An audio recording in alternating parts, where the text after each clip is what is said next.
జ్ఞాపకాల పరంపర మిఠాయి రూపంలో మన కోసం తెచ్చేసింది పరంపర మిఠాయి షాప్. అమరావతిలో ప్రారంభోత్సవాల జాతరకి సంబంధించి ఏపీసీఆర్డీఏ ప్రాజెక్ట్ ఆఫీస్ ఓపెనింగ్ తోనే అన్ని మొదలవుతాయని అందరూ అనుకున్నారు. కానీ అనూహ్యంగా ఉగాది వేళ ఇది ప్రారంభం కాలేదు, కొంత జాప్యం జరిగింది.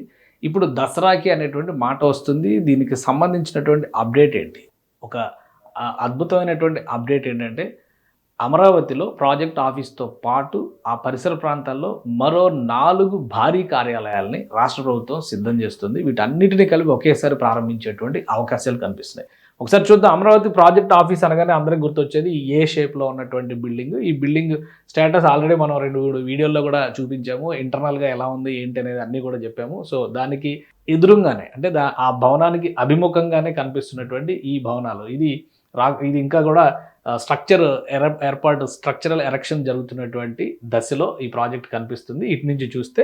కానీ ఇది ఒకటి కాదు, ఏకంగా ఇక్కడ 4 బిల్డింగ్లు ఉన్నాయి. ఈ వరుస 4 బిల్డింగ్లని నిర్మాణం చేస్తున్నారు. సో అవి కూడా ఒక్కసారి మనం పరిశీలించేటువంటి ప్రయత్నం చేద్దాం. ఎందుకంటే ఈ భవనాలు నిర్మించడానికి కారణం ఏంటి?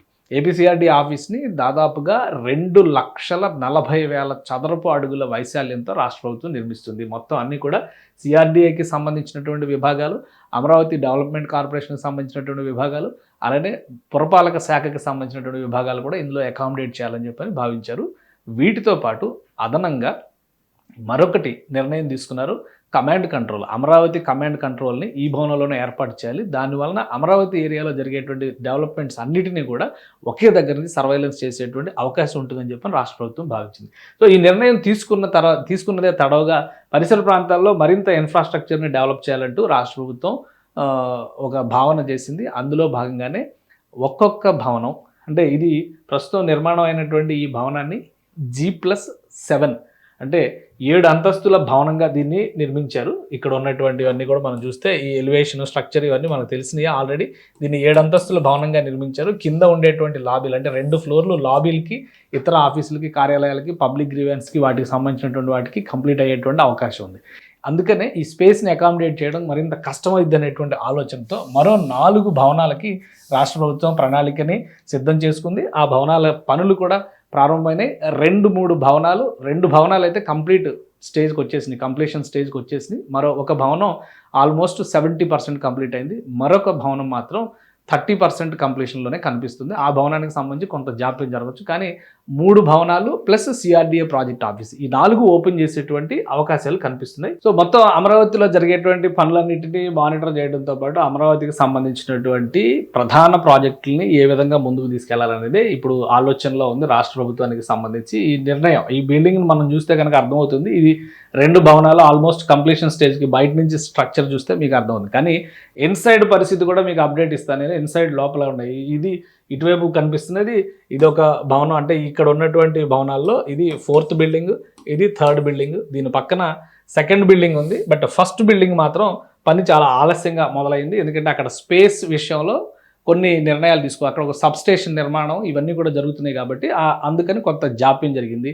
సో ఇది 3rd బిల్డింగ్, 4th బిల్డింగ్. అటు సైడ్ మనకి ఇంకొక బిల్డింగ్ నిర్మాణంలో ఉన్నది. ఇక్కడ ఈ స్ట్రక్చర్స్ కనిపిస్తున్నాయి, ఐరన్ స్ట్రక్చర్స్ కనిపిస్తున్నాయి అన్ని కూడా మరొక బిల్డింగ్ నిర్మాణంలో ఉంది. సో దీని లోపలికి వెళ్తే కనుక బయట నుంచి ఎక్స్టీరియర్ ఎలివేషన్స్ అన్నీ కూడా కంప్లీట్ అయినాయి.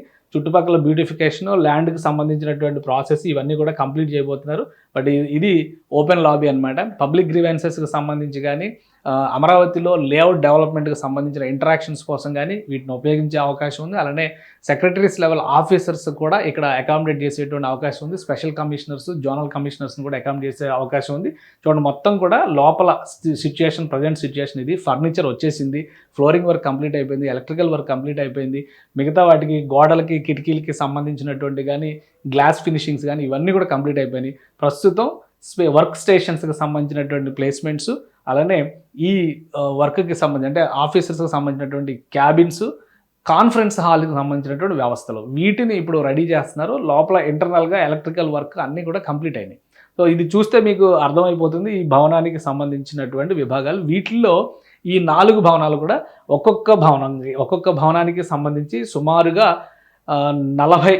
సో ఇది ఒక్కొక్క భవనం చూస్తే కనుక ఈ భవనాన్ని 40,000 SFT కింద దీన్ని డిజైన్ చేశారు. 40,000 SFT సింగిల్ ఫ్లోర్ కింద మొత్తం అంతా అవుతుంది. అందులోనే కంపార్ట్మెంట్స్ చేశారు. అంటే విభాగాలకు సంబంధించినటువంటి విభజన చేశారు.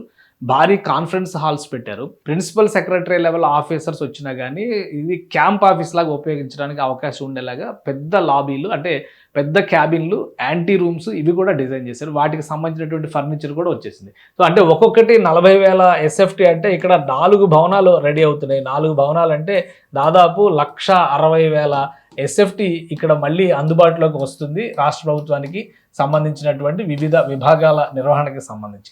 అలానే మెయిన్ బిల్డింగ్ CRDA ప్రాజెక్ట్ ఆఫీస్లో ఉన్నటువంటి ప్రస్తుత స్టేటస్ చూస్తే కనుక ప్రభుత్వం వేసినటువంటి అంచనాల ప్రకారం 1,42,000 SFT అక్కడ స్పేస్ క్రియేట్ చేసేది రాష్ట్ర ప్రభుత్వం.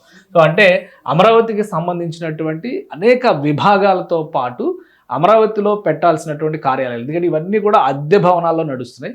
ఆ బర్డెన్ కూడా ప్రభుత్వానికి చాలా ఎక్కువ అవుతుంది.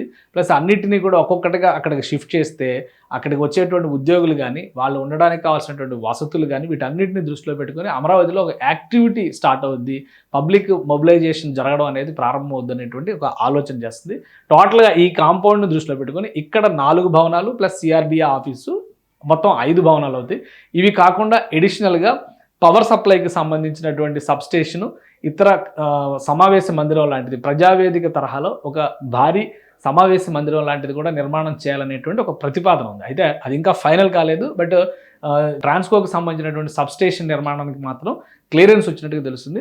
సో ఒక వ్యవస్థ కింద రాయపూడి గ్రామం దగ్గరకు వస్తుంది. ఈ ఏరియా అంతా కూడా అమరావతిలో రాయపూడి ప్రాంతంలో వస్తుంది. అంటే సీడ్ యాక్సిస్ రోడ్డుకి ఆనుకుని ఉన్నటువంటి ప్రదేశం ఇది. ఈ ప్రాంతంలో కనుక యాక్టివిటీ మొదలైతే దీనికి ఎదురుగానే అవతల సైడే గతంలో ప్రధానమంత్రి శంకుస్థాపన చేసినటువంటి శిలాఫలకం అవన్నీ కూడా సీడ్ యాక్సిస్ రోడ్డుకి అవతల వైపే కనిపిస్తూ ఉంటాయి. కాబట్టి ఈ ప్లేస్కి రావడం అనేది ఖచ్చితంగా అటు హైకోర్టుకి వెళ్ళేవాళ్ళు కానీ, ఇటు వెలగపూడి సెక్రటేరియట్కి వెళ్ళేవాళ్ళు కానీ చాలా ఈజీ యాక్సెస్ అవుతుంది. అందుకనే ఈ ప్రాంతాన్ని ప్రత్యేకంగా APCRDA డెవలప్ చేయాలని డిసైడ్ చేసింది. ఈ ప్రాంతంలో ఇప్పుడు బ్యూటిఫికేషన్ వర్క్స్ కూడా త్వరలో మొదలు పెట్టబోతున్నారు. సో ఇవన్నీ కనుక కంప్లీట్ అయితే 1.5-2 నెలల వ్యవధిలో దసరా నాటికి ప్రారంభోత్సవాలకు సిద్ధం కావాలని చెప్పని రాష్ట్ర ప్రభుత్వం భావిస్తోంది.